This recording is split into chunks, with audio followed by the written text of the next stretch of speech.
Hello, listeners.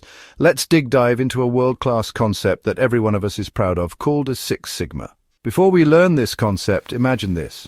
You've just been given a critical project at work. The company you work for makes premium motorbikes. Recently, production numbers have been slipping, and fewer bikes are coming out of the plant each day. On top of that, there's a problem with the quality of the brake systems being installed. So the big question is, can we double our daily output from 1,000 bikes to 2,000? And can we figure out why the brakes aren't meeting quality standards? This is where Six Sigma comes in. Six Sigma provides powerful tools and methods to uncover the real reasons behind problems, remove delays, improve processes, and prevent future breakdowns. The concept was introduced in the 1980s by engineer Bill Smith while working for Motorola. Since then, Six Sigma has spread across the globe, from factories and hospitals to software companies and banks.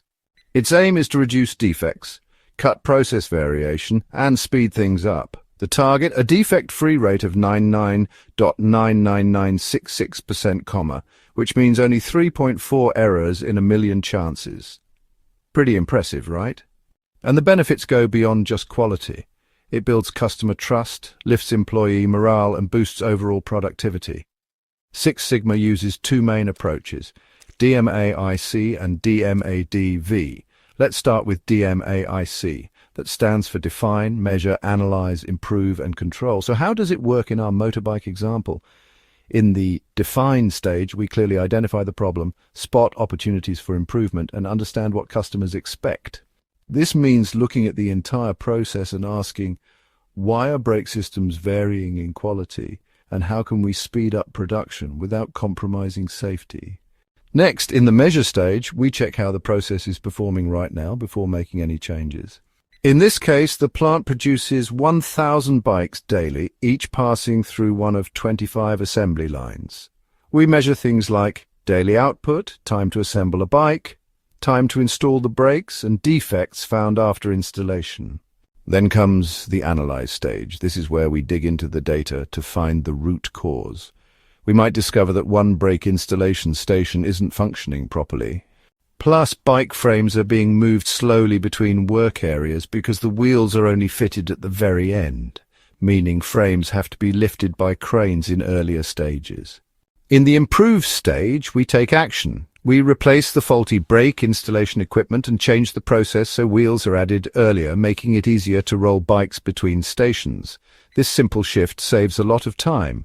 Finally, in the control stage, we put systems in place to monitor the new process so performance stays consistent. The result? The plant now produces 2,000 high-quality motorbikes a day. Now, DMAIC is ideal for improving existing products and processes. But what if we're building something completely new? That's where DMADV comes in. DMADV stands for Define, Measure, Analyze, Design, and Verify, also known as Design for Six Sigma. Let's imagine our company wants to launch a brand new superbike. In the Define phase, we gather customer insights, market trends, and historical data. We find that riders want a bike that can hit 200 kilometers per h, has a lightweight carbon fiber body, and delivers excellent fuel efficiency.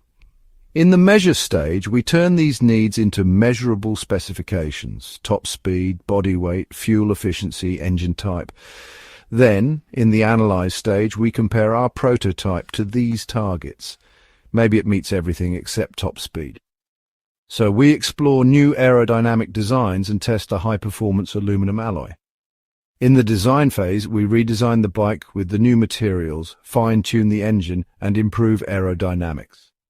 We also run a focus group of riders to get feedback before finalizing. Finally, in the verify phase, we test the finished superbike in real-world conditions, gather feedback, and confirm it meets or exceeds customer expectations. The launch is a success, and riders love the new model. 6. Sigma isn't just for the automotive world. It's used in industries like healthcare, finance, IT, and logistics. There's also Lean, which focuses on removing anything in the process that doesn't add value to the customer. Basically doing more with less, but doing it better. It originated in Japanese manufacturing and is now used worldwide. And when you combine Lean and Six Sigma, you get Lean Six Sigma, a blend of efficiency and precision that helps companies cut waste, fix problems, and keep customers happy. We'll explore Lean Six Sigma in detail in another session. Hopefully, you enjoyed this concept and found it useful. I believe you've picked up some amazing learning today. Thank you for listening. Stay tuned.